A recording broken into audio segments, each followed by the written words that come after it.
welcome to the Happy Hour podcast. This is our pregame. Of course, I'm Ray. I'm sitting here with Matt. Matt's joining me live, and we're talking a little bit about spoilers ahead. Matt has been telling me for the last couple of weeks to check out the show The Boys on Amazon. So I finally had a chance. Me and my wife sat down and watched it. And if you haven't seen the show, it's basically a really fucked up show about superheroes. I mean, Christ, dude, the show fucking opens with the Flash character running through a woman. He literally fucking runs through a woman. So if you have a fucked up sense of humor like myself and like Matt, you will thoroughly, I mean, the finale had fucking Homelander, who's the Superman character, fucking jerking off on the top of like the Empire State Building and all that shit. Like, just so much fucking shit happened. A guy gets his face peeled off. Like, I mean, if you have not seen The Boys, definitely check out The Boys on Amazon TV, because it is absolutely fucking chaotic. It is absolutely. You got to get insane. caught up too, because season 3's coming out. Oh yeah, definitely. Would you be able to hand me one of those? I shall, sir. I am intrigued by. I am very intrigued. Sapporo.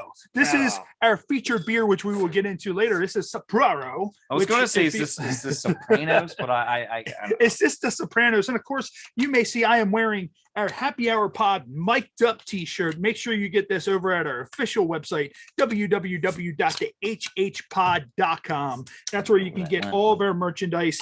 And I mean, dude, like tonight we have Dee Siren. Of course, last week we had Crystal Rush, which that was awesome, with Tommy Simbazo and Eric Woodworth.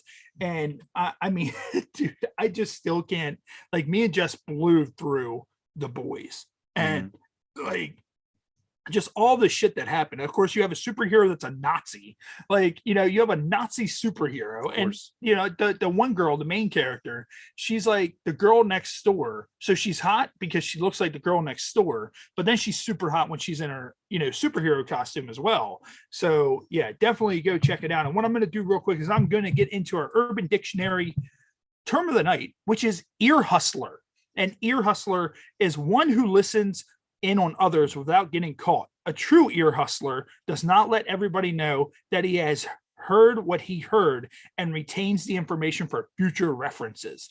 Tammy, a true ear hustler, knew everything about everybody. So that is our Urban Dictionary term of the night, ear hustler. Isn't that like a narcissist do that as well, don't they? Yeah, narcissist. Yeah, I think they're or sociopaths.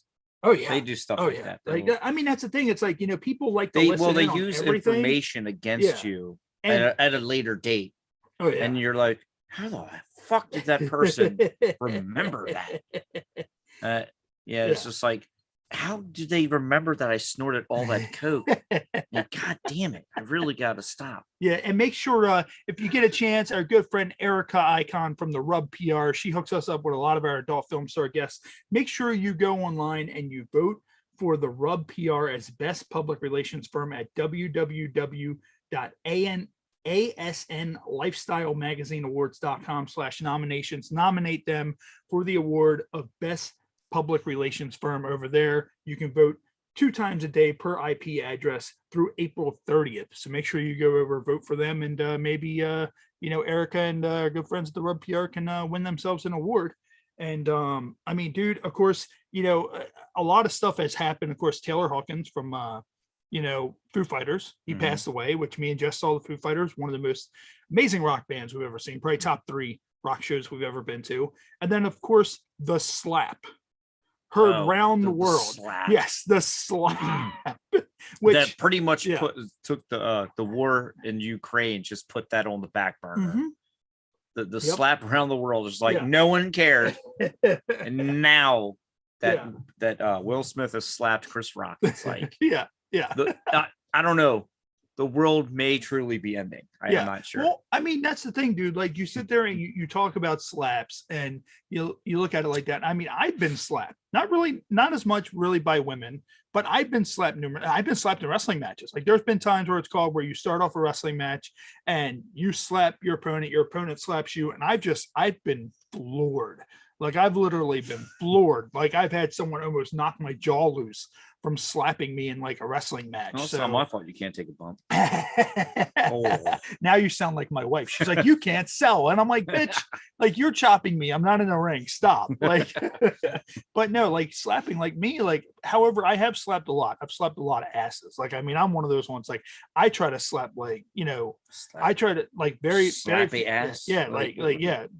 In the ring? No. Oh. Like, I mean, I'm talking like I slap, but I try to slap the ass like into their throat. Like, I mean, that's the whole, okay. like, yeah. So I thought you were still referring to your wrestling career where you're just. Could you imagine? Come on, man, let me slap you. Let me slap you in the ass. And everybody's like, no wonder nobody wanted to wrestle you. Well, imagine this: Will Smith, he goes up on stage, and instead of slapping Chris Rock across his face, he goes up there and pulls his pants down and puts him across his leg and just starts smacking his ass. And as he's smacking his ass, he's like, "Keep my motherfucking wife's name out of your motherfucking mouth," as he's just beating his ass on the stage in front of the world. Like, you know, if Will Smith's trying to, you know, play off the whole thing of he's had enough, like, I feel like the slap with Chris Rock, it did a message, but I feel like him going up there and actually just pulling down the man's pants and beating literally beating his ass in front of the world would have definitely had people go, hey, you know, I think this man is a little insane. Like, I think he's truly had enough. I don't know their history. I like Will Smith. Yeah. As an actor. I don't know him personally. But yeah. Then again, I mean, it was just a joke, dude. Yeah. You know, I mean, shit. What if he would have said something even worse? Yeah. All he did was call her like G.I. Jane. I mean, I understand. Well, I mean, I read something online. Apparently, she was supposed to be G.I. Jane in the second movie. I read that online. I don't know how true that is. It wasn't today that I read that, so I know it's definitely not an April Fool's post. But, you know, that's the whole thing. But I mean, I understand, you know, her getting mad about it. You know, she has alopecia, or, you know, whatever the fuck it's called. Not to be confused with that new thing that Bruce Willis has, why he had to retire from acting. But, you know, kind of sounds the same. Yeah, which that's heartbreaking alone to me, because Bruce Willis and Mel Gibson are two of my favorite actors. And the reason is I love Die Hard. I love Lethal Weapon. I love The Patriot, which Mel Gibson did. And of course, Armageddon with Bruce Willis. Like, you know, it sucks that Amanda said yippee-ki-yay motherfucker may not be able to pronounce yippee-ki-yay motherfucker anymore because of whatever that is that he has. It's some A word. I forgot what the fuck it's called. But, you know, that's just the whole thing of that's just awful. Like, just completely awful that, you know. Bruce Willis was one of those guys that I were to ever engage in homosexuality, he would be first on the list. Yeah. Yeah. Without question. Yeah. I would let Daddy do whatever he wants. All of it. Yeah.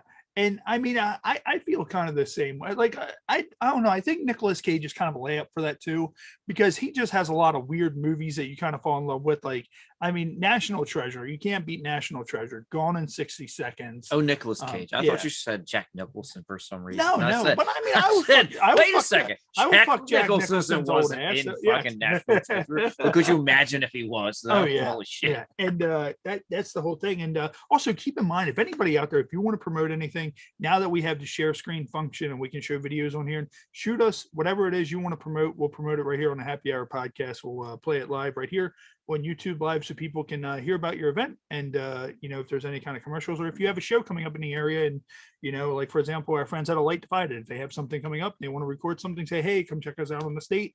We'll play that right here on the Happy Hour podcast. And make sure you go over to our YouTube and check out our latest fully fermented live episode as myself and Happy Hour TV original Chris Clow, as we presented our Jesse Jane episode, which was our first interview with adult film star Jesse Jane, which got 19,000 views on YouTube and basically propelled Happy Hour TV into the stratosphere. So make sure you click the subscribe button right here at the bottom of the corner. I think I always point towards the wrong end of the screen because I never know where the fuck it's at until later on. Somewhere. Yeah, it's somewhere over here. But smash the like and ding the bell. Yeah. And of what course, all the content creators say, just fucking like the video. Yeah, just like it. Just like it. You don't have to like it. Just like it. And buy some shirts. I mean, look at this. Look at how fucking smooth this logo looks on this shirt. And they're available men's, women's, every color you can find. They're available in glasses, pillows, whatever else. Get out, buy some merch. I'm talking about that smooth ass body you got going on. Not yet. I need to shave. I need to shave my chest and all that for summer. Like normally I shaving. I don't shave anymore. Well, it was I just funny. let everything just grow now. Well, it was like I haven't seen my dick in like months. It's a jungle down there. Your beard matches your fucking pubes. Right. I'm actually thinking about braiding it and connecting it with all my chest hair. Yeah, and just fucking connected together. That way, if I need to like lift up my pecker, I just kind of. Yes, you can wave at people. You can be like, be like the puppeteer, like. Oh, Jesus fucking Christ. And of course, Dee Siren will be joining us probably within the next 20 minutes right here on YouTube Live. She's our featured guest. And dude, like looking over some of these notes that her PR provided to us, I didn't know that she was in a fatal car accident and broke her neck.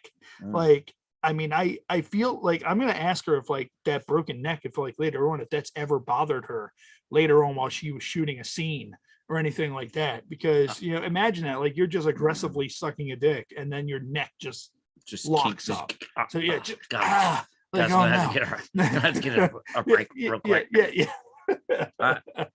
Yeah, I don't know. Maybe that was part of one of her sex scenes. Maybe she was in the car and it was like like they were really going for that like realistic, like what's those fucking dummies? The crash dummies. Oh yeah, the crash test. Yeah. Like no. It was the crash test dummies XXX porn parody. That's what it was. That's how she broke her fucking neck. Yeah, and it's bad. We're laughing about it, and it could have been something just completely deadly. And that's not right on our part. We'll hear her version of the story and maybe mention that once she's live right here on YouTube Live. And I mean, dude, I'm going back to the whole thing with the Grammys and the slap. Like, could you imagine, like, if Chris Rock would have fought back?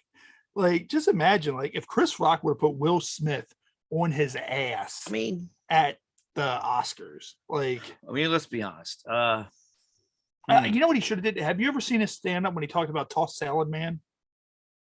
No. Oh, it's an old stand-up he had where he was talking about something. He was talking about if his kids were bad, he'd call it Toss Salad Man. And he's like, I'd call it Toss Salad Man out here, and he'd be like, rah, rah, rah, rah. And I was like, he should have had Toss Salad Man come out and just fucking toss like Will Smith salad on fucking stage. But let's be honest though, I don't know if Chris Rock would have fought back. I mean, he's probably my size, or maybe a little bit taller. Will Smith is what, 6'1", 6'2"? Yeah. Fucking fit as hell. Oh, yeah. I think he would probably destroy Chris Rock. I mean, I'm not saying Chris Rock wouldn't get a lick in, but I'm just saying. Yeah. Well, I mean, Toss Salad Man, though, he would get a lick in. We should see a boxing match. They should do a celebrity boxing match. Well, you know what I saw a lot of this week on Facebook? Celebrity death match. They need to bring WrestleMania graphic with Chris Rock and fucking Will Smith as a graphic for WrestleMania.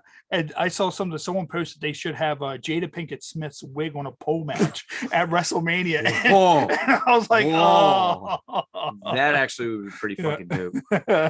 Fucking just imagine that. Money in the bank. The alopecia hair on a pole match. Like, and just then Will Smith just flies his fucking plane here and just comes in and smacks both of us. Oh yeah. He literally like just comes in and just double slaps one swipe just smacks both of us. I mean, dude, like that's just the whole thing. Like, I don't understand like the whole concept with it. And apparently he wouldn't leave either. Like and I mean, I like Will Smith. I've always liked Will Smith as an actor and all that, but I mean, dude, I don't know what the hell he was feeling. And one thing I do want to talk about real quick is, of course, last week, for anybody who tuned in last week or saw last week's episode, Tommy Simbazo and Eric Woodworth were just cracking up in the background watching a video. And they sent us the video, and the video was called, so when you get a chance, Google walrus penis anal. And pretty much they're laughing about it and they're watching it. A couple minutes goes by and they send us the video. So I'm like, Matt, we need to watch this. The video is what? Like 8 minutes, something like that. We made it through 3 minutes and 30 seconds and we couldn't do any more. And pretty much you see this big fucking like walrus looking dick fucking dildo on a fucking bench, and it's like gigantic. It's like fucking this wide, and like fucking like this high, and like it looked like an urn. It was like the size of a fucking urn, like. And you see this fucking dude with this blown out asshole. Like Tommy Simbazo messaged me and said it was the saddest asshole he's ever seen in his life. And you know how someone says, have you ever heard anybody say your ass has meat curtains or whatever? That was like, bad. Yeah. You have he had the pink sock. Yeah. His colon was hanging out of his asshole. Yeah. And so you see the man sitting there and his asshole is just blown out. Like, I mean, his fucking ass, his loose ass meat. Have you ever heard anybody say the term loose ass meat? Like, he truly had loose ass meat. And you see him standing there and his loose ass meat's just like kind of blowing in the fucking wind like a fucking sheet. And you zoom in on it. And I mean, like, you can't help, like, it's there. It's almost like watching. I didn't zoom in on it. You're watching it. You put your hand down your pants. You put your hand down your pants instantly, and you started touching yourself. But no, so you see that. So the dude, he also has a Prince Albert. So he's like fucking like playing with his dick, like via the Prince Albert, and then he takes his dick and he lifts it with the Prince Albert, and he starts beating this like walrus, like fucking dildo fucking thing with his dick. And then the next thing you know, he goes up to it and he just slowly starts easing down on this thing. As we sit there and we're like, what the fuck is this? And watching that. And it was horrifying. It was horrifying. Like, I have never seen anything like that in my entire life. The only part that bothered me the most was the slapping of the ass. Oh, in between. He kept slapping his ass in between. I was just like, that's kind of weird. It's whatever. But just every once in a while, he would give he would just smack.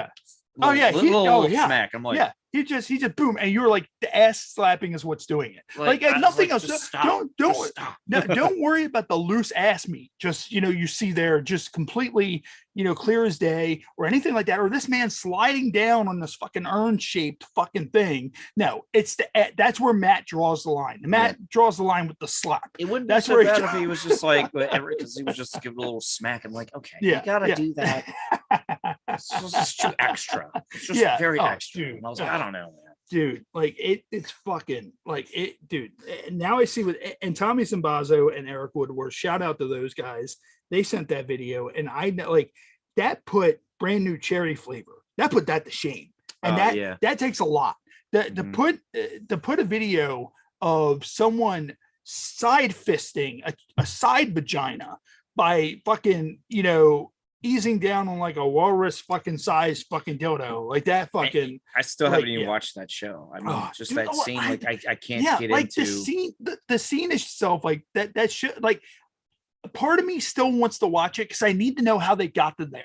Like what culminated to this right here? Like how in the world did you get to this part right here? Like, and I mean, it's almost like I feel like we need a prequel to Walrus Penis Anal. Like, what went wrong in this man's life?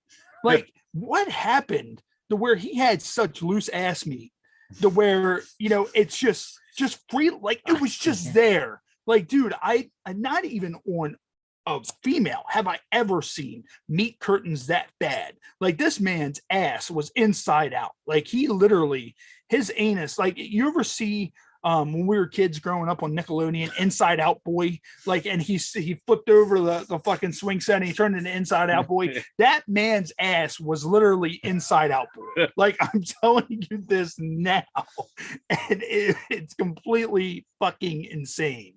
Like, so in case anybody wants to check out that video, just go to Google, handy dandy Google, because of course it's the whole thing that if it exists in the known universe, there's porn for it. And type in Walrus Penis Anal and just feast your eyes and just enjoy yourself. Just have a joyous time. Why couldn't Will Smith just slap that guy? Well, you know what? Instead of slapping Chris Rock, maybe he should have just had this guy come out on stage and just perform that act and just on stage, and just engulf the fucking Oscar he won. Yeah. He just comes out and he's just slapping his ass, and Matt's just kind of like, no, not this. Like, please, like, why couldn't he have just hit him? Like, why do we have to go through? Like, I feel like that dude's routine, like that act that we saw, that's something that he should do in Vegas, and he keeps on like he had that, and then the next thing you know, it's a bowling pin, and then it's a bottle of champagne, and then it's this and it's that. It's like people pay thousands of dollars to fucking see this man just lower himself down onto these random objects, and it's like a magician. Yeah. And it could be like now playing in Vegas residency, Marty and his loose ass meat, and that's just that's the name of the show. It's just Marty and the loose ass meat, and like everybody's just kind of like, what's Marty and the loose ass meat? And it's just kind of like, oh well, here it is. Here's this man coming out with like. It sounds like an adventure book. This sounds like an adventure book. Dude, that guy would fucking come out and drop, literally this bottle would fall out of his asshole. Like he could store take 2 of these. Like, oh yeah, dude, like put it this way, if the cartel watches this show, if you need a man to smuggle cocaine over the border, find this man. And I guarantee you, he can fit as much cocaine. What are you talking about? Cocaine? He can smuggle a small child in there. No one would know. Yeah. He's human trafficking with his fucking asshole. That's he has a 10-year-old shoved up his ass and like transporting him fucking over the fucking border to fucking go wherever. Like, dude, it's for a better life, man. Yeah. Just, there you go, Felipe. And just shoots him right out of his butt. And there's our guest, Dee Siren. She's joining us a little bit early right here on our pregame episode. How you doing, Dee? Good. How are you guys? Good. We were just we were talking about a video that our comedian friends were watching last week, and they sent it to us, and it was called Walrus Penis Anal. And the video starts off with this big, gigantic, like dildo that's shaped like a walrus dick, and it's like the size of an urn. And this guy is just sitting there, and he has the most blown out asshole I've ever seen in my life. And he just lowers himself down, and it was just completely insane. And we're like, that dude should be like a Vegas act, like Marty and the loose ass flaps, like, on Vegas. And next thing you know, he does that. Then he does a champagne bottle. Then he does like a bowling pin. And it's just kind of like, what is this? I've done all that. So if you do want to see that, make sure you check out Dee Siren and all of her stuff. just not with my asshole. And Dee, of course, we saw the notes that we saw that you used to be a teacher. So how was it with being a teacher? Because I can only imagine that you have those students. And of course, I've had teachers where I was like, man, I would really like to fuck her. And then like, later on in time, like they get older and they see you doing porn movies. And they're just kind of like, that was my fucking teacher. Like, that's got to be, something just looking and being like, well, hey. I was a kindergarten teacher. So I don't think any of my little children thought that. They were only 5 years old. So like, no. Okay. Yeah. They were little babies. So it was probably more like it was really more like lots of dad, visits, I would say, than anything. Yeah. Now with that, like, how did you make the transition, like from teaching over to doing porn? Did you do any porn while you were teaching, or were you just kind of like, this isn't working, and then over there? I was a swinger before I ever even considered doing adult film. Like I don't know, it was a natural flow into it. It wasn't like anything I even considered before. I have a degree in psychology and a degree in sociology, and I was married, and I just, when you're a teacher, you have no adult interaction. Like teachers are especially elementary school teachers, like there's no adult interaction whatsoever. Like literally you either are with children all day long, or you're with other adults who don't really associate with each other. So yeah, my weekends were about like having a good time, and we hosted a lot of swinger parties at clubs, and we became kind of the party couple, like to have theme parties, and we had parties all the time. So it was one of those things where I had a friend who on the download that she was a swinger. She also did webcam. This was back in 2009 before webcam became like anything that it is today. Yeah. So it was really private, and she just said, hey, you want to give it a try? Because back then, that was when Katrina happened. I live in Houston, Texas, and Katrina happened in New Orleans, and the influx of children that came to Houston and the people changed the dynamic of my school. The third ward moved in across the street into a retirement village that hadn't opened, but it was Section 8. So the government put them there. But when they moved them there, they moved like the whole ward into one place. So they kept the gang together, which, I guess in a way that's a good thing, but in a way that's a really bad thing. So by doing so, the children were just super damaged. And really the whole neighborhood was super damaged because all the parents were drug dealers or criminals in some sort of fashion, and it was like taking babies and like trying to help them all day long and sending them back to hell. So because of that, I was just overwhelmed after that year. I had my own 3 children. They were babies at the time, and it was like, okay, I can't go home to my own kids and be just miserable because I'm taking care of everyone else's all day long. And I found my, escape in being a swinger. I was also a hot wife, so I had like a boy toy, and my husband would pick me up, he and my boy toy at lunchtime, and we would go play at lunch, and then they would drop me back off at school. And, my partner teacher, she would watch after the kids if I was late, and I would do the same thing for her. And she kind of was in a similar situation. So it was I don't know, we were the naughty teachers, I guess, in school. So, but yeah, I mean, I don't know. I just decided that year, like I was kind of done anyway, but that was just like an outlet of, okay, give this a try. I tried it out in May, had to make a decision by July 21st. And by July 21st, I made almost as much as I did the entire year teaching in 2 months. So it was not even a question that I was going to go back to teaching. So yeah, and I don't blame you. Shit, always go where the money is. And one thing that with the swinger stuff, like I've never really known anybody myself that's been a swinger. Like I've always been fascinated with how that works. Like now, for example, a swingers party. When you go into a swingers party, what normally what's the structure of a swingers party? Because I don't know a lot of swingers. I've never really, been like, how would you describe that to somebody who's never been to a swingers party or, anything? Well, there's all different kinds like of swingers. There's swingers that hook up with only couples, where it's like, whatever you are, male, female, and or guy, 2 guys, whatever your couple is, you're going to hook up with a couple that's similar to you, but you only play with couples.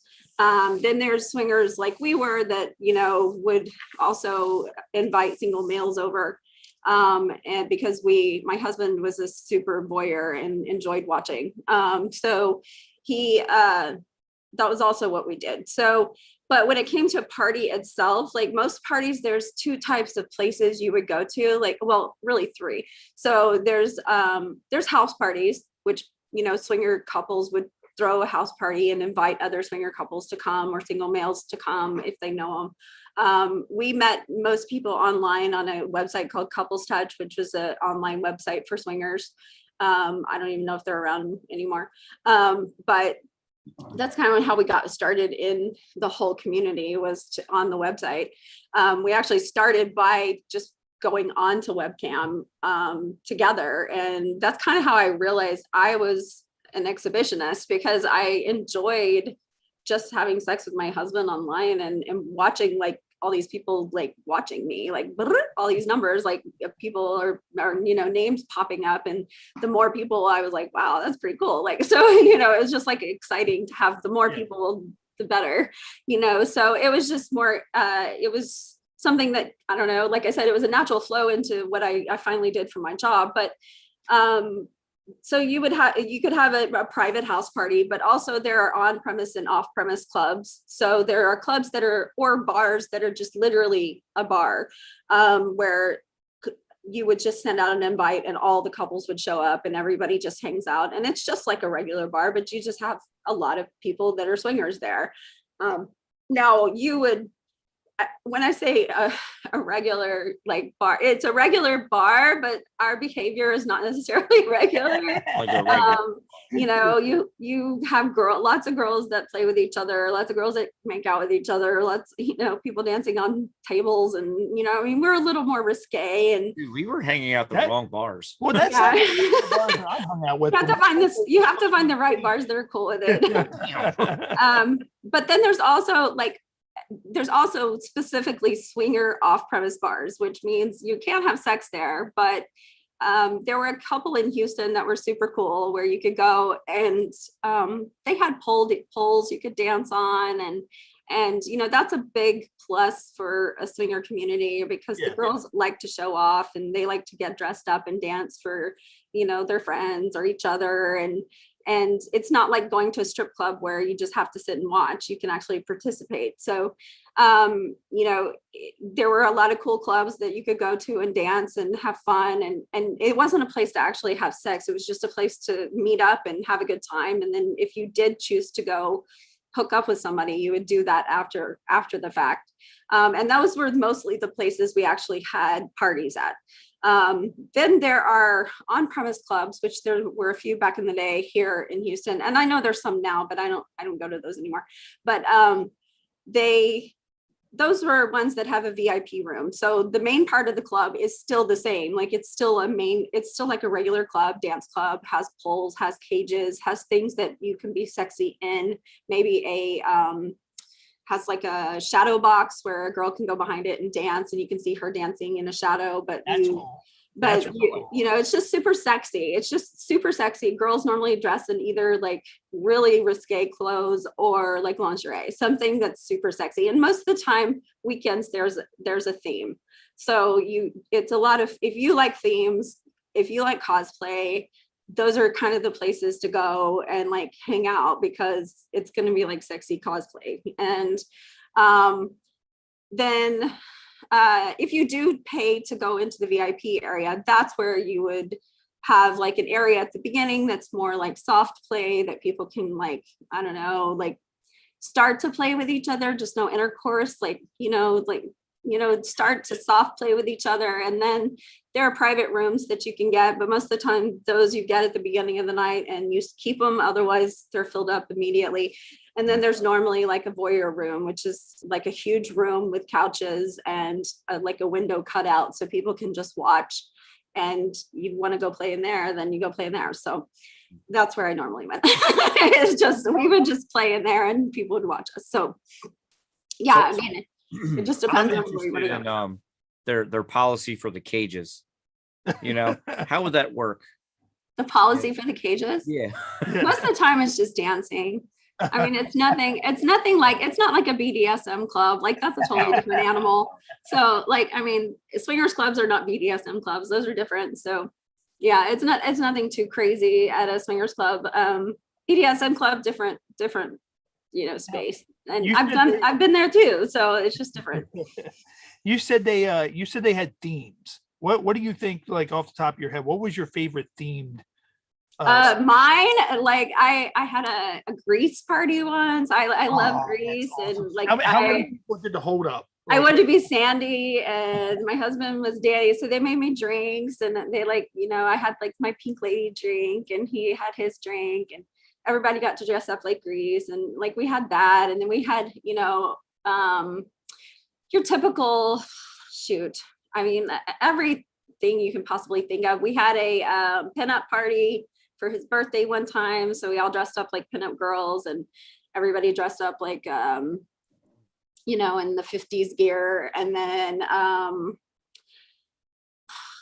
don't know, like I could go on and on about different themes. Like there's so many of them. Like it just depends on the day of like what what theme did we want to go with that weekend, because it was literally every single weekend. It did get to the point where it was like, why are we getting paid for this? Because we were doing work, like we were working for these clubs for free because it was just fun on our end. And yeah, sure, it was cool and we got drinks and all that stuff, but it finally got to the point where it was like, wait, why are we doing this for free? So, you know, when everybody knows you and you're kind of the professional in that job anyway, or in that life anyway, you start to wonder, like, why are you doing it for free? So have you ever ran into a situation and like, you know, you meet a couple to swing with and like you meet them and then part of you is just kind of like, oh fuck no, like has that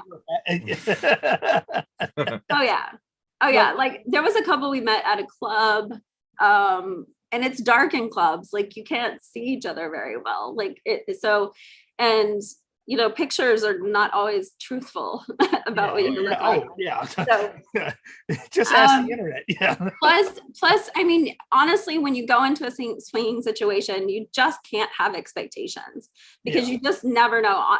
My biggest issue with swinging and what came down to it, which is why I don't do it anymore, is that it's just very difficult to get 4 people to get along with each other.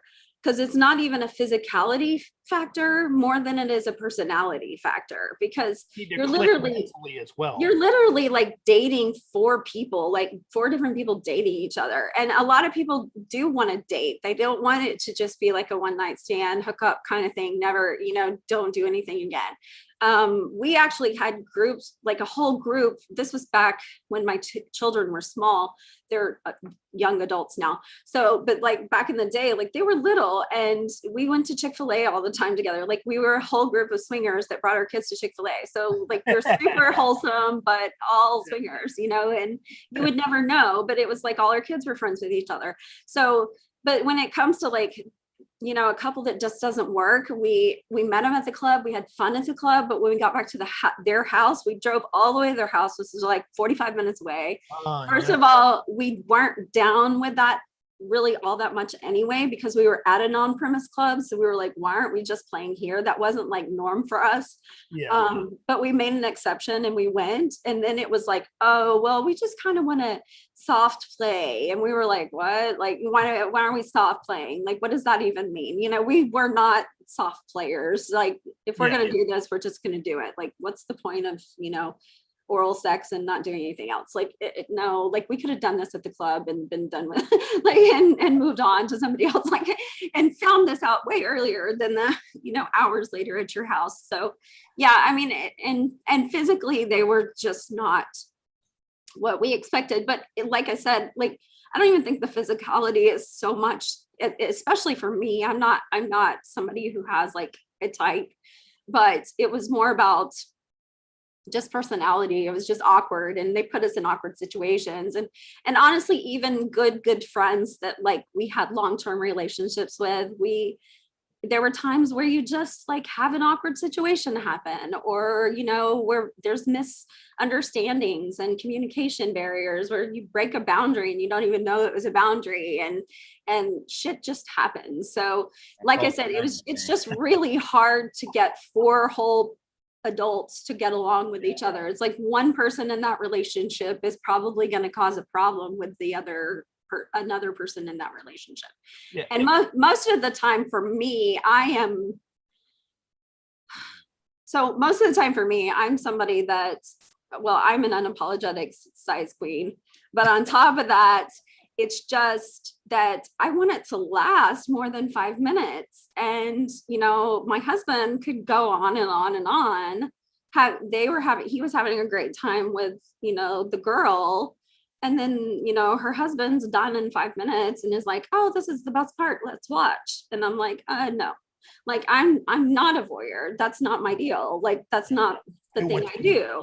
I want to engage. Yeah. I mean, so I would just like jump in with my husband, and then we would just play with the girl too. So it would just become a threesome. But I would make the best of the situation. But it was like, that was far too many times. And it got to the point where it's like, this is just not even fun, because, you know, you're banging away and I'm over here like, okay, like I can do this at home, like with you. Like, why am I we can just invite a girl over. Like, why are we including this dude that just wants to watch? Like, it's just awkward, and that's when it's like, go get a single guy if you want somebody just to bang your wife. Like, don't include another girl that you're not even all that, like, you're done in 5 minutes. If you know you're done in 5 minutes, don't be a swinger. If you know you're a 5-minute person, like, don't go be a swinger. Not a good. Okay, I'm gonna go exit the room now. That's like, now. We're going to just exit stage left.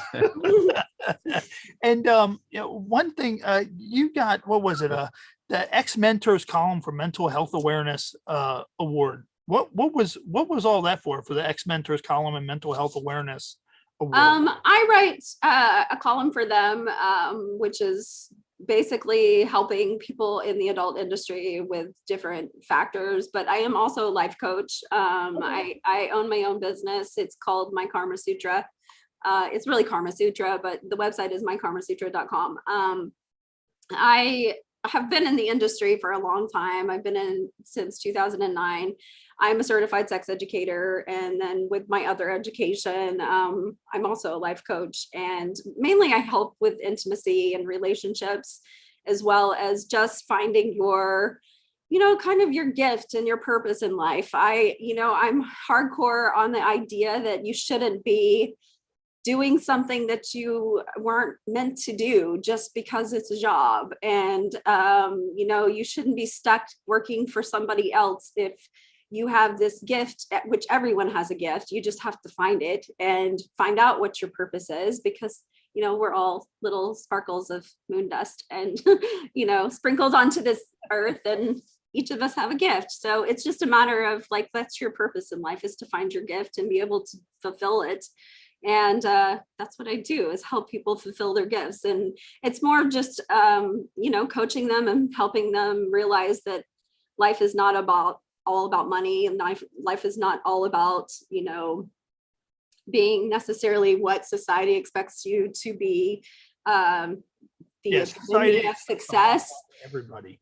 And don't be afraid to walk away. Fear is really like humanity's like number one problem is fear, because you don't take any risk if you're full of fear all the time. And I've had a vanilla job, I had a vanilla life. I was a monogamous housewife and teacher, mom, everything.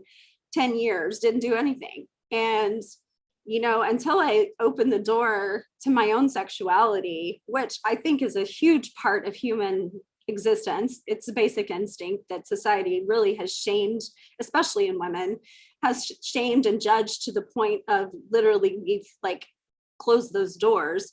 That it's caused us to lose a part of ourselves. And once you open that door, especially women, and feel comfortable with yourself, then you gain a confidence that they can't take away from you. And you kind of just don't give a shit like what anybody else says about anything, because it's like, I'm comfortable with anything you throw at me, because, once you're naked online, what else can I do? Like, you're going to judge me to the point of like, I don't exist. So yeah, I get kicked off of social media all the time, and I don't even do anything. I just literally can wear a swimsuit and I'm done. So, but I don't really care. I kind of relate with that too, because like people ask me all the time, like we have anybody's anybody, on the show. We've talked to a lot of cool people, a lot of adult film stars, musicians, various celebrities, and they're like, dude, how can you just do it? How can you just get online and just kind of talk and just go along with it? And I'm like, I did pro wrestling for 20 years. Like, you can't have a lot of fear in that. You're in front of a live crowd, you have a live crowd reacting to you, all that. Like when Matt started doing this is the first thing Matt's ever done like this. I was like, dude, just be you, right. So just the whole fear of everything just can't exist. It's like, we do this podcast, so we're just getting on and talking to people, and we're trying to make magic the best way we can. So I completely relate and understand. Like I told my wife when COVID was happening, I was like, I don't fear that. I don't fear anything. I could walk out my house and get hit by a car tomorrow and be dead. I'm not going to fear. And I have been like, that's a big part of the reason I started my life coaching. I was in a severe car accident in 2014. I made the choice to go into the adult industry. And like I said, I felt like that was kind of like a good transition for me, just because it felt natural. Of course, I thought about like the consequences of like, what is going to happen with my kids? What are people going to think, you know? But then I started thinking, I don't give a fuck what people think, like, because everyone has their own perspective. Like, I can only see the world through my eyes. You can only see the world through your eyes. No one else can see the world the way you see it. You guys can't see the world the same way as each other. Like, your partner can't see the way you see it. There's just no way. Your electrons and your neutrons and your brain only work the way yours work. Like, it's your energy. Your energy is yours. It doesn't pertain to other people. So, I mean, we just have to work collaboratively with each other and understand that connection is really more important than anything, and stop judging each other, because your judgment just comes from you. It doesn't come from me. I'm not portraying anything that's causing your judgment. It's just you. So I made my decision based on the fact that I was miserable. My mental health was struggling. I wanted my chance to raise my children, and the adult industry not only gave me the confidence in myself, but it also gave me the opportunity and the flexibility to own my own businesses. And I'm a smart person, so why would I not take that opportunity and use the gifts I have? I'm a great connector. Like, that's what I do. I teach, I connect. That's what I do. And you know, I took the sexual intimacy part of me and used that to my advantage, as well as I'm a performance artist. I can do the things that I can do because I'm good at it. And why would I not use it? So, yeah, like I said, I was doing it anyway on the weekends. So why was I not doing it professionally? Why not just make money? Exactly. And I lost most of my swinger friends. Like, they said, we love you, but we don't like your job. And I was like, this is stupid. Like, and again, they even judged me. You know, they were like, I can't believe you are going into the porn industry. And I was like, and it's kind of like a musician, you know, playing for their friends, and then they become professional, and then they go, oh, you sold out. Yeah. Well, no, I just am better than you. Like, I'm just fucking better than you. And I'm sorry that you can't do it professionally and I can get paid for it. Like, that's just how it comes down to. You can't be jealous and you can't be judgmental. And I'm sorry, you suck. Like, I mean, in the end, like, in the end, happy for you, if anything. I mean, it's almost like the same aspect with wrestling. You know, I was an independent pro wrestler. There's so many guys I know that I've been in the ring with in WWE or AEW right now. Guys like Adam Cole, James Ellsworth, you know, Drew Gulak, guys like that are other places that are going to be a part of WrestleMania, that are going to be a part of this. And, you know, and I'm happy for those guys. You know, I just be like, oh, well, you know, fuck those guys. You know, they made it somewhere, you know, and that's the same, you know, kind of aspect with that. And speaking of your car accident, didn't you, like, you broke your neck? I did. That's like crazy, because I've been dropped on my head so many times. I know wrestlers who have broken their necks, and you know, coming back, like the rehab from that kind of injury is fucking brutal. Like, just I've had 2 cervical fusions. So like they cut here, they the first one didn't work. It actually broke after 2 years again. I literally was laying in a recliner and it clicked. I heard it crack when my head went back, because it shattered into like hundreds of pieces, because it grew back like an eggshell instead of like solid. So I had to go through some crazy like testing to even see that it was broken, and it was kind of like torture. Thanos did a snap like that. That's fucking crazy. I was like a bobblehead for a long time. So like my head was, that's what I always said. I was like a bobblehead because my head was sideways. And so I have something called occipital neuralgia, which is this, there's a nerve that it connects here to your brain. It's the occipital nerve, and it runs all the way down it's on either side, but it runs, that's your nerve that runs to your funny bone. It also like controls the left side of your body. So I have nerve damage to that because my head was over to the side for so long. It just cut off any feeling to the left side of my body. So I had to have occupational therapy, and I had to learn to hold things again and touch and open doors and pull. Like I played with a lot of Play-Doh and goo and took out little things and learned to use my left hand again. But like I've severely broken my left foot twice. The second time it was I slapped it on my marble hot tub, and I Oh, cut off all the toes, like internally. So it's called a Linz Frank fracture. So like the joint of my foot popped up, and I had to have that put all back together. So now it's like a little robot foot. But I had a lot of injuries. It's because I ended up with like 5 surgeries in 5 years, because also when you break your neck, they kind of open a can of worms, and they check you for everything. So like I had gallbladder surgery because I ended up having a gallstone, and that was about to explode. Then I had cervical cancer, and they found that out too. So I had a hysterectomy. So like all these things they found out during the fact that I broke my neck, because they test you for like everything under the sun. Yeah. So like, I don't know, I guess that's a good thing, because I did it before it became something worse. Like a type of cancer type stuff. I mean, they were able to fix it before it spread. But it took 5 years. Honestly, I didn't have any intention of coming back. From 2014 to 2019, I was home. I own Siren Studios, which is my studio in Houston, Texas. During that time, I had already made over 400 movies that I made for myself. Like I own them. They're full-length movies. My studio owns them, because I learned that skill at the beginning, because I understood that this is a business and I don't want to just work for somebody else. It's my content. I own it. And this is before like OnlyFans and all this stuff is out there, that people understood that content is king, before content creators came around.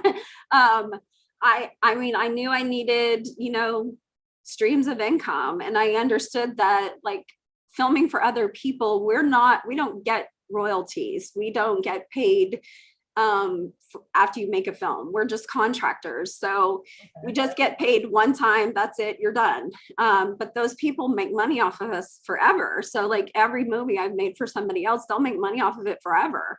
And so I only did it, even though I filmed for Naughty America and Reality Kings and Evil Angel and like every other company out there, browsers, all of them, it was very minimal, because it was just marketing. It was just like, here I am, this is my name, here I am, go find me on my own website, go find me at my own studio. So really my fans live on my own website. Like there's no need for them to go pay browsers and the big guys out there and give them all their money, because and all the money goes right to you. Right. And the whole thing. And honestly, it helped me survive during my car accident, because of all that content that was there already. My fans just kept paying for it, and I can continue to make new fans by not having to make porn. Like I don't have to continue to make porn and to make new fans. There's billions of people in this world, so not everyone has seen it, and it doesn't matter how old it is, because it's still a 40-person blow bang. Like not everybody does what I do. So like it's still outside and like crazy stuff in the park, and like everything's all crazy. So I don't know, it's not something common. I'm not a common person, and so it was not something that it just sustains itself. And even to this day, like I haven't filmed anything like really since probably a year. When it comes to like boy girl content, I make girl content. I guess last time I filmed a boy girl content was a little thing like back in October of last year. But I post all that onto my OnlyFans. I don't put anything else on my website at this point. My husband and I are not together, so he no longer films for the studio, and it's a streaming website now. So it's just like I said, but no one's seen it. So it's like there's still 400 movies on there. It's like going to Netflix and watching, the Netflix of Dee for, there's still 400 movies. So if you want to watch 400 different movies of Dee, there's still 400 movies there. So. And after your accident, were things like when you were perform, like when you came back to doing porn after your accident, were things different? Like, I mean, oh yeah.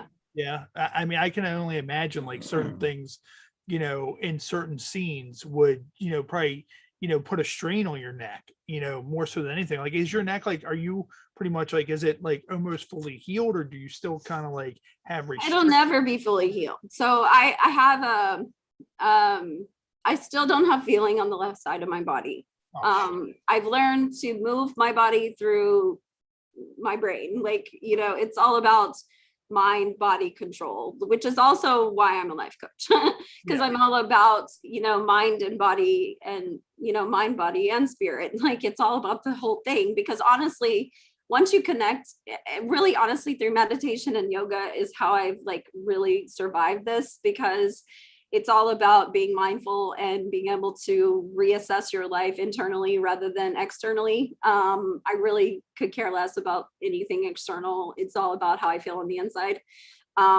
So it's really all also about pain control without medication, because I was on gabapentin, which is a nerve medication, for 3.5 years, and a really high dose, which really makes you feel like you're drunk on a constant basis. Like, and it's like a pretty hardcore drunk. And, I was driving my kids around, because what else choice did I have? Like, it was not something that I had to wear a medical bracelet to say I'm not really drunk, if they pulled me over, because it would say that I was.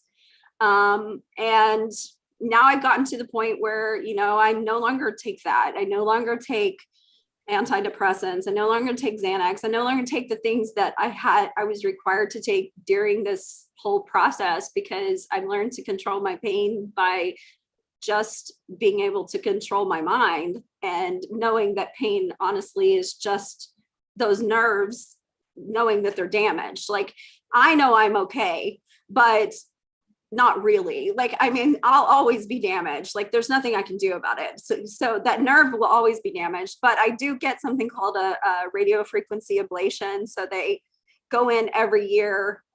It's in December every year. They go in with a heating element in a needle so they put me to sleep, and they put it into my spine, and they burn the nerve and kill it every year. But by killing it and cauterizing it, it also stops the pain, because really, more than anything, the pain comes from like crazy headaches, which they're not even real headaches. They're like a sharp pain that feels like somebody's stabbing you with like a knife in the middle of your head. Like, it doesn't make any sense. It's just nerves that are just jacked up, and they'll always be jacked up.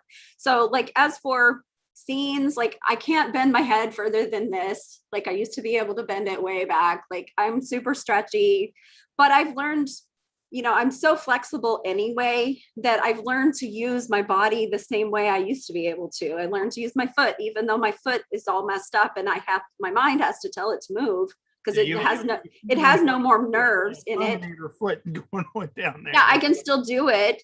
It's just a matter of me being like super conscious of what I'm doing and telling it to do it, rather than me just unconsciously doing it.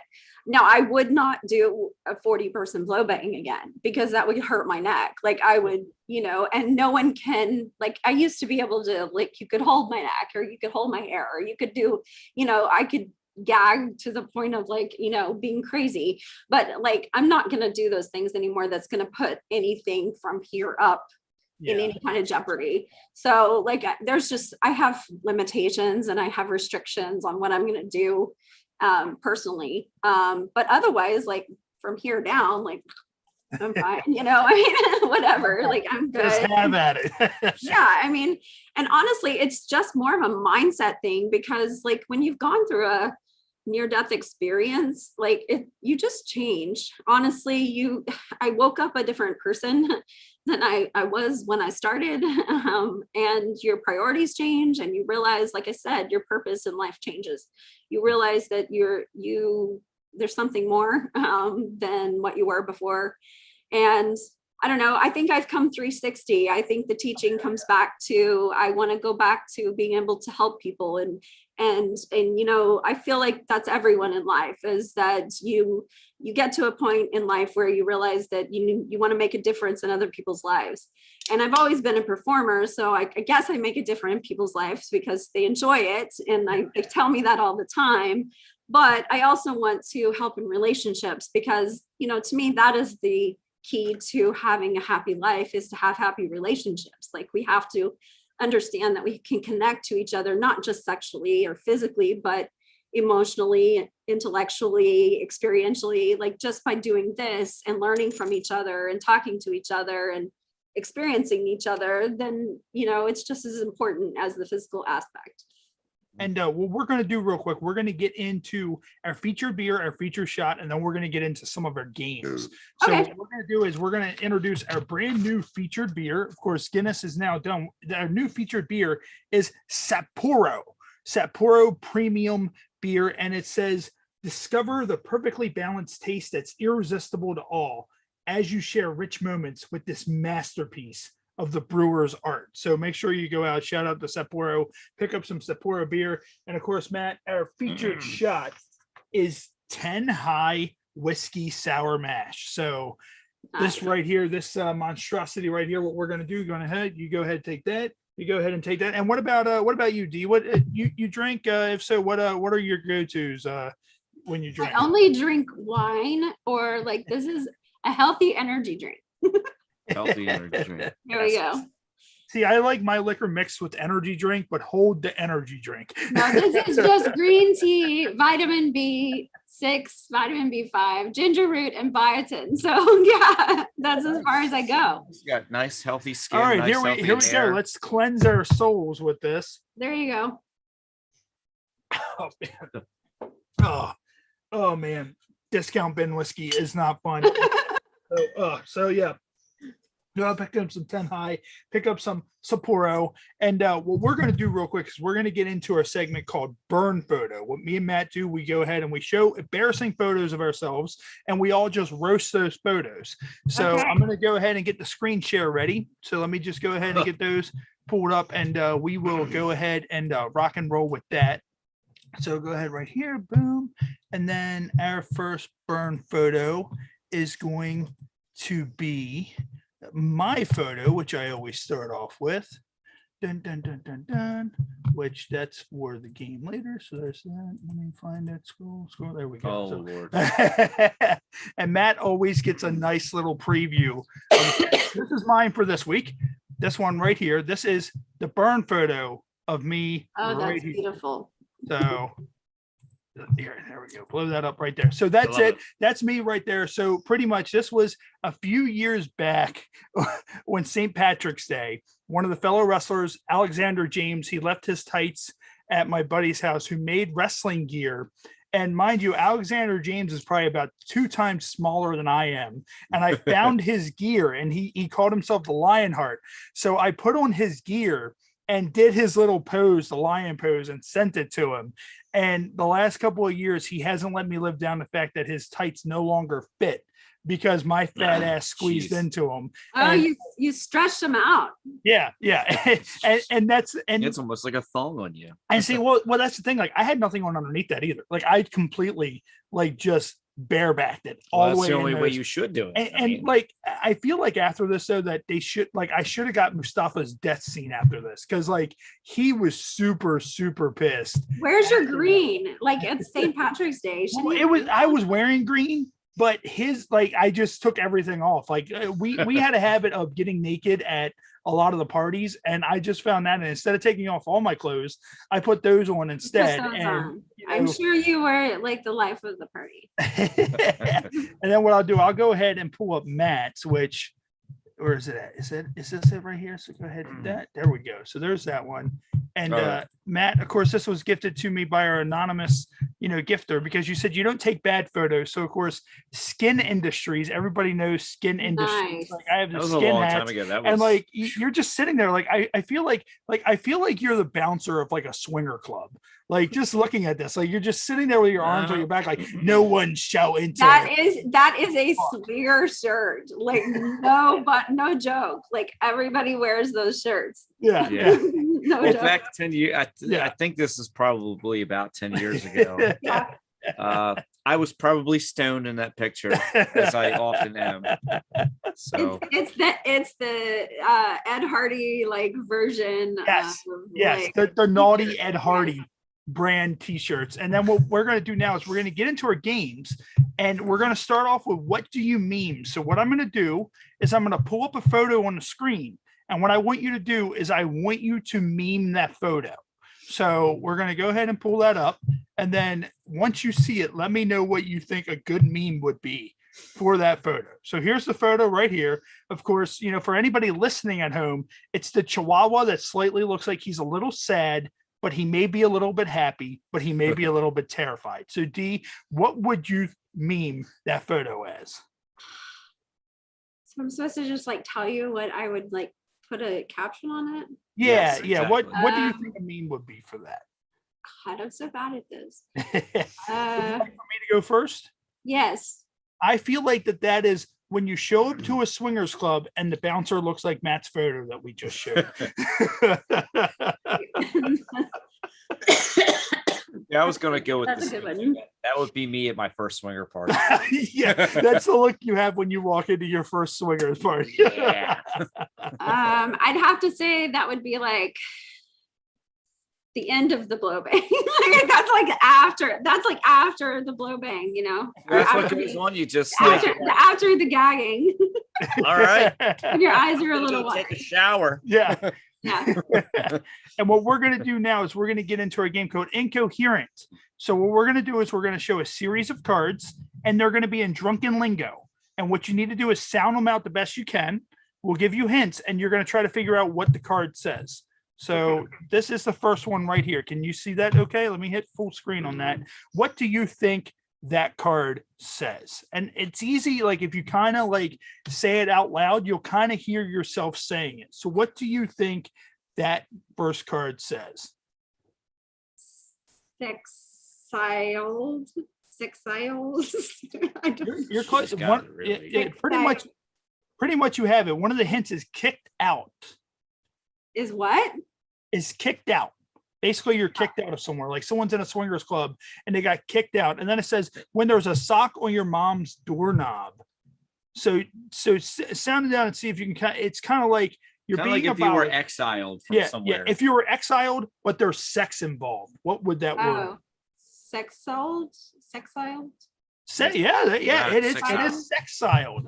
So that is the first one, sexiled. So we're gonna move on to the next one, which is this one. So what do you think that says? This looks- Soggy palm. One of the hints is a beer cocktail. Pretty much, if a beer could be a cocktail, and also cocktail. it's also something they drink in like China and Japan and all. It's kind of like a liquor. It's that like you drink. Asian. Yeah, it's like an Asian type liquor. Also, That's not what happens when you're jerking up. No, it's not. Yeah, No. It's not a soggy palm. Yeah, No, it's not a- however, I have had a soggy palm so many times. So many times, right? That's what it should be. Okay, so it's what now? It's a what was the first thing you said it was? It's one of the hints is a beer cocktail, but it's also a mixed drink of sake and beer that must be consumed in one go. So pretty much like you ever hear of a Jaeger bomb? Yeah. Pretty much it's that, but it's It's not a sake palm. yes, it is sake bomb. So that's what it is right there. And then we're gonna do the final one, which is this one right here. What do you think that says? Oh, this is pretty easy. Sex on the beach.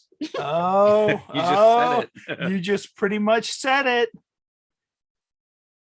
Something beach. Hint, fun in the sun. It's a damn good Sex drink. on the beach. Yes, sex on the beach. All right.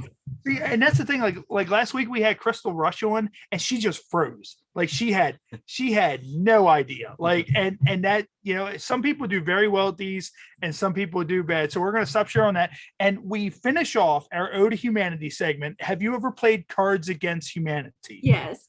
Okay, so we do it a little bit differently on the show because obviously you don't have cards in front of you. What we do is we name off the face card. Okay. And then we give you an option 1 through 5. And whatever your gut instinct tells you, you choose that number, and that's going to randomly answer that card. Okay. So the first one is what has my life become? I'm jerking off to a video called Coed Absolutely Destroyed by blank. So you have 5 options, 1 through 5. What number sticks out to you as a lucky number? 3. 3. All right. So 3. So, all right. So what has my life become? I'm jerking off to a video called Co-Ed, completely destroyed by Hulk Hogan. That's about right.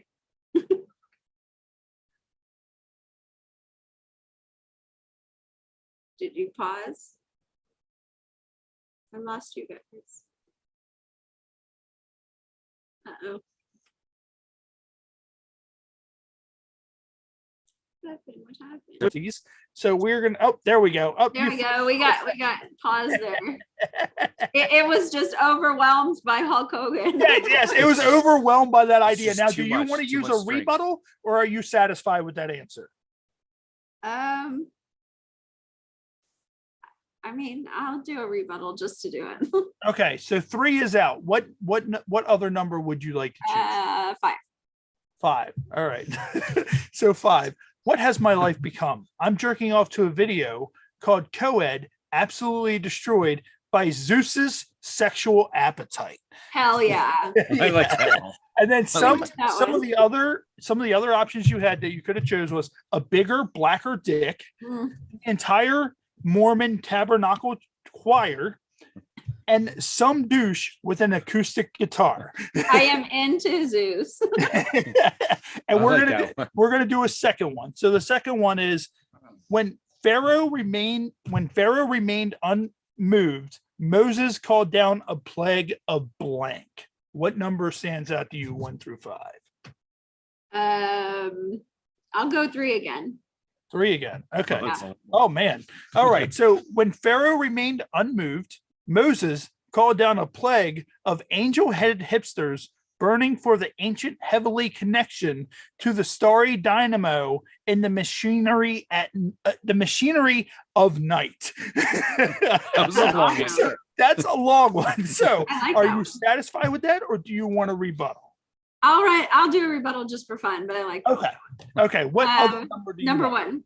Number 1. All right. So when Pharaoh remained unmoved, Moses called down for a plague of the 4 arms of Vishnu. And then I don't know. Yeah, I don't know who Vishnu is. I have no idea. Actually, What does that mean? here's what we're gonna do. We're gonna find out who Vishnu is right here. So here we go. So let's see. What does his 4 arms do? I feel like that's like a Buddha thing. So I'm not Vishnu. sure. Okay, so Vishnu. Oh That's yeah, so so yeah, it's a Buddha. So Vishnu, one of Yeah. the principal Hindu deities. Vishnu combines a lesser divine figures and local heroes, chiefly through his avatars. I'm guessing it's not the blue avatars from the movies, particularly Rama and Krishna. His appearance is unnumberable, as he is often said to have 10 avatars, but not always the same 10. This has like Yes. blow bang like type, vibes. I like it. Right. I like it. I feel much more connected to the Hindu religion than I do, our it's not even a religion, but Hinduism than I do, everything else. So Right. So when you're doing your naked yoga, Yeah. you do Yeah. the 4 arms of Vishnu. Vishnu, I'm much more connected to his avatars. Yeah, that's Nice. that's the next that's going to be her next OnlyFans video. The 4 arms of The Vishnu. 4 arms. Vishnu, avatars, and Zeus. Yeah, Zeus's There we sexual go. appetite, and some of the I'm options watching that you one. could have had for that, like Zeus. that you missed out on, were jerking off into a pool of children's tears, being worshipped as the one true God, and sudden poop explosion disease. Okay, see, I love my choices. So much better. Now, of course, we're coming up on the 1 hour mark shortly. Of course, Dee, have you had any porn related injuries? Now, of course, you've had a lot of injuries outside of the porn Yes.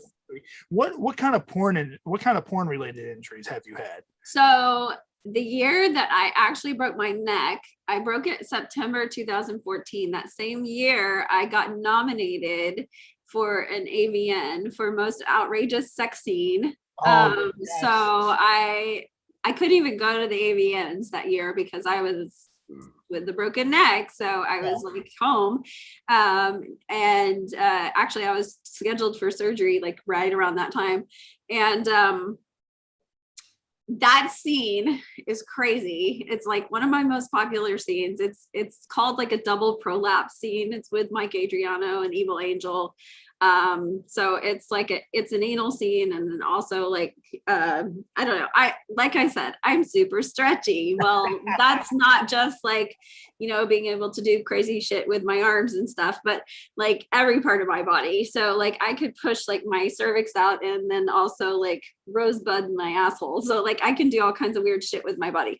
Well, the 4 arms of Vishnu. yes. So like when he was fucking my ass, and he had me in a weird position on a tiny little table and had my legs behind my head, he actually like was going this way into my vagina. Well, there's like that really thin skin in between your asshole and your vagina. He was going into my asshole, but his penis went up through it like this into my vagina. So you can see the penis like actually go into the vagina. It didn't tear, but you can see the shape go up, and it looks super fucking cool. And the whole time I was like, but it wasn't cool. No, I kept saying, that's so fucking cool. Keep doing it. Like, that's so cool. Cause like, it didn't hurt. It didn't hurt at all. And I was like, oh, that's so wicked. Like, that's crazy. And it never happened before. Well, needless to say, I couldn't walk for 3 days afterwards. And I honestly thought it was just because he had a really big penis, because his penis is like super thick. And so I thought, oh, well, you know, it's just a hardcore scene, whatever. Well, when I got my hysterectomy, like how many years later, like 4 years later, 5 years later, they told me I had a rectocele, which is a anal hernia. And I was like, I know when that would make sense. That would be from Mike Adriano's penis. He had torn through the tissue that is in between the vagina and the anus. Like that tissue, it should not go through there. It should not be able to go into the vagina that way. So you just, at that point, you had just one hole. Except there was tissue still there, but because my skin is so flexible and stretchy, it just kind of went whoop, whoop, whoop, whoop, whoop. And like it just kind of moved along with it, but it had torn through that tissue and it caused a hernia, and I didn't even know about it until like 5 years later. So like I kept doing anal scenes, I just didn't know. But ever since then, well, I know what I'm jerking off to tonight. You can look it up. It's on. It's on Perv City. It's now a Perv City scene. They now own it. So like you can look at Dee Siren, Perv City, Mike Adriano, you'll find it. That's gonna type in Perv City. As soon as we get off this, he's gonna be like Perv City. I'm gonna be driving home. It'll look like basically if you want to ever see the inside of a vagina and an asshole, there you go. Like it's literally like, okay, if you want to be a gynecologist and a proctologist and everything all together at once. Can you imagine that being a I'm not a proctologist, but I'll take a look. I see what happened here is the tear is just right around the vaginal anal canal. She did the hysterectomy and then told me they went ahead and fixed it. And so she told me we fixed it. And I was like, oh, okay. And I just left it at that. And now I just don't do anal anymore because like, I'm too scared. I'll just ruin it. Like I'll ruin it. I was about to say this. Your doctor was like, you can now shit properly now. Well, no, I never had any problems, but I was just like, now I'm just too scared. I'll just rip it again. And I'll be like, oh, damn. You know, as you get older, I probably would have problems if I just kept tearing that shit open. So like, I'll just leave it alone. The doctors were like, yeah, she was saying something about Zeus and Vishnu. And we like, no wonder why this had happened. Mike Adriano, Zeus. He and his Zeus penis. Zeus with 4 arms, and Zeus and Vishnu combined. Totally nuts. Yeah, I'm into arms too, so that's okay. I don't know. I'm a little turned on now by that. Speaking of that, have you seen a show? We had Joshua Lewis, who was on our show, who's a male adult film star. We had him watch a scene from Brand New Cherry Flavor. And I don't know if you've seen the show or not, but the girl has like a side vagina. like in the movie, and she at some point in the show she bursts a cat out of that side, and then a guy like fists her side vagina, like he's like going through her rib cage, like his arm is like it's this over here. Yeah, Yes. like it's like right, his arms like this deep, and like people on TikTok are recording their reactions, the watching this, and people are just mortified. And my wife saw it, and she was mortified, and she showed it to me, and I'm just kind of like, oh, I like this. Well, I enjoy like a good girl fit. arm. I enjoy girl arms. Like guys, like your fists are a little big, and like previous Dee before broken neck, like she enjoyed male fists, but now I'm more into girl arms. Nice. But So girl I would be okay. What about you probably would be okay. It's smaller, but like you know, I did say that the last AVN. It's okay. That's not the first time Matt's ever heard that. Okay. It's okay. It's small. Look, when I'm in it, I like to throw my whole body in. So right. Like, I mean, you know, like I said, I'm a size queen, but it doesn't necessarily have to be your penis. Like there are other body parts. Like you dive right in. I can put my whole head in a fucking vagina. What if it's like a man with like they don't have a hand, but it's like, you know, their hands going, it's like a nub, but it's like one of those weird like little nubs with like a teeny tiny finger. That would probably be perfect. Like a pinky sized finger sticking off their nub, because it gives like that little like sensation there. With, like that little like. Listen, I'm telling you, I would just rather have the nub. Like take off. That's what I'm saying. Like, listen, I might be like not your 5-minute man or whatever, you know, but after I'm done, I can get down there. I'll play DJ. I'll be up all in that shit. Like with the headset and shit. Like I think I told like 12 girls last time I went to AVN. Like it's been a few years because like AVN hasn't happened. But last time I went, I think I told 12 girls that I liked their arms, and I think they thought I was like a serial killer because I was like, oh my god, I really like your arms. Like your arms. And I was like, can I borrow your arm? And they were like, you're crazy, like you're some psycho girl. I'm like, really, I'm not. I'm really not this psycho. I just enjoy arms. Like, I get it. Look. I could fist you down like a Super Saiyan right now. Just like, just be all up in it. All up in it. It's like you sit there and you're like, can I lick your arm from top to bottom? And they're just kind of like, as long as I can just borrow the arm for a little bit. I've had both my good friends like together go ahead and play in there, like, and then it was like a water fountain afterwards. Okay. It was like beautiful. So now see, like this is the kind of our show always goes off rails because we catch one. What about a prosthetic arm?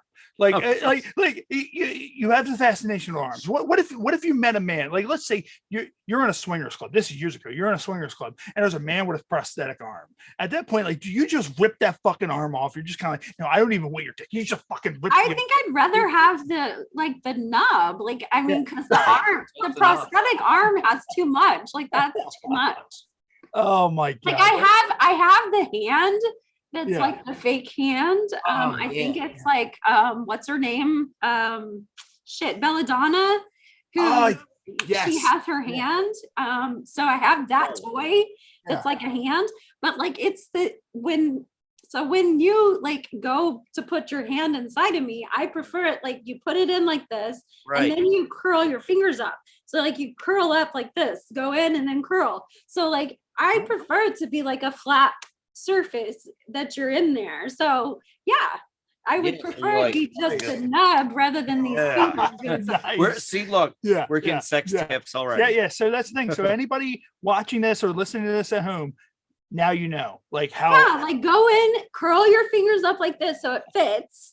Just underneath, go underneath the uterus. Like you don't want to be poking her uterus and your urethra in there. Like go underneath it. Yeah. Because you're gonna feel something there that's gonna come and like fill up your hand. You want to go under that, then curl your hand up under there. Plus it goes under the pelvic bone. Then you're gonna get under where it feels good because it's got to go up under there. You'll feel this up in your stomach. Yeah, but that's where it feels good.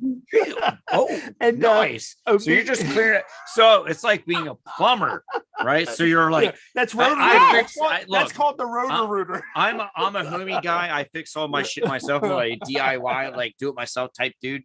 So like fixing a faucet, like a leaky faucet, I'm all up in there, right? Fixing that faucet. You gotta get past that little like section. And I just curl that fucker like boom.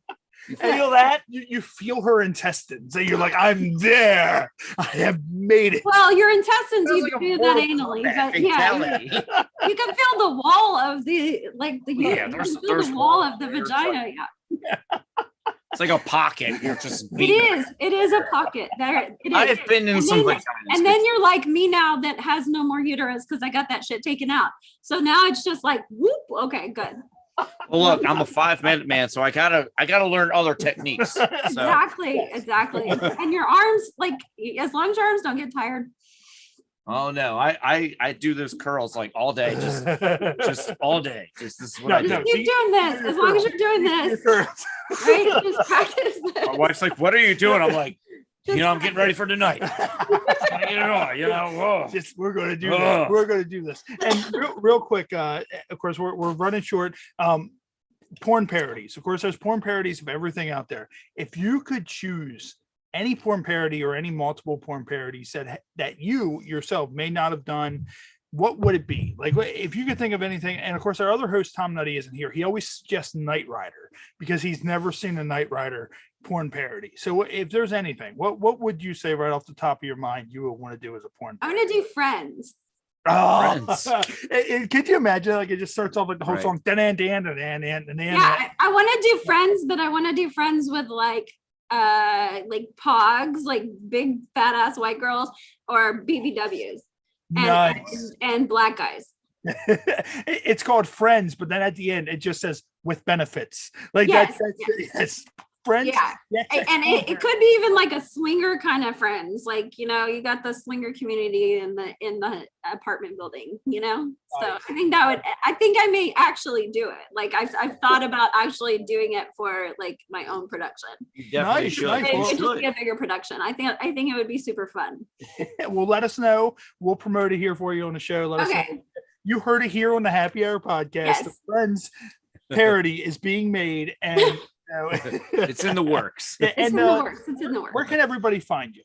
Anybody watching or listening at home, where can they find you online? Well, I know where to find it. Honestly, they can just Google Dee Siren. Like if they Google Dee Siren, you're gonna find me everywhere. My website is mrssiren.com. My studio is Siren XXX Studios. My OnlyFans is onlyfans.com/Mrs. Siren. So if you use Mrs. Siren or Dee Siren, I am exclusively streaming for ePlay. So eplay.com/Dee Siren.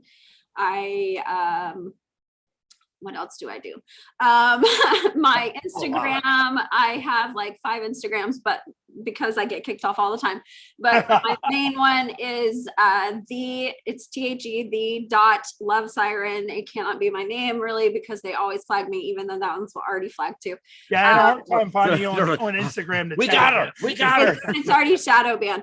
The second one is the real Dee Siren. That one is not flagged yet, but it will be once I get enough followers. They always flag it. And their Instagram's like that armed girl is back. oh yeah, they hate me. Like honestly, there's actually a lawsuit against them because they put us on like a list of bad people basically. So that we get we're bad people. I know we're gonna make their list eventually. Yeah, I don't think that's fair. I tried Team Skeet. Like, yes. Actually, shout out to Team Skeet. They are sending us some merchandise. They are huge fans of the Happy Hour podcast. So shout out to Team Skeet. Yes, I actually have a collaboration with them. So if you look on their website, it is MILF, they're MYLF, and Mrs. Siren. So like my website and their website have a collaboration. So I'm all down with them. And then I also, where else can you find me? Make sure you check out my new life coaching website, mykarmasutra.com. And then there is Instagram, also TikTok. I'm on TikTok all the time. I do a live talk show on TikTok, and also on Instagram live. TikTok, it's d.siren. So everywhere. Awesome. And of course, we will be back again right here next week on Facebook. I got used to Facebook Live, but Facebook kept threatening us. Kicked us off. So we're now exclusively on YouTube Live because they don't like us much because of the content that we have. So we'll be right here on YouTube Live again next week at 7 p.m. Our featured guest is fashion designer Richie Rich. So make sure you tune in for that. We'll be right here on Facebook Live, 6:30 stream starts, 7 p.m. Richie Rich will be joining us. And what we're going to do is we're going to go ahead and wrap up our live stream right here on YouTube Live. So everybody, thank you for tuning into the Happy Hour podcast. And Dee, can you hang out for 1 second afterwards? Sure. Awesome. And ladies and gentlemen, we will see you guys next week, same place. I would say same time, but it's going to be 7 p.m. And we will see you guys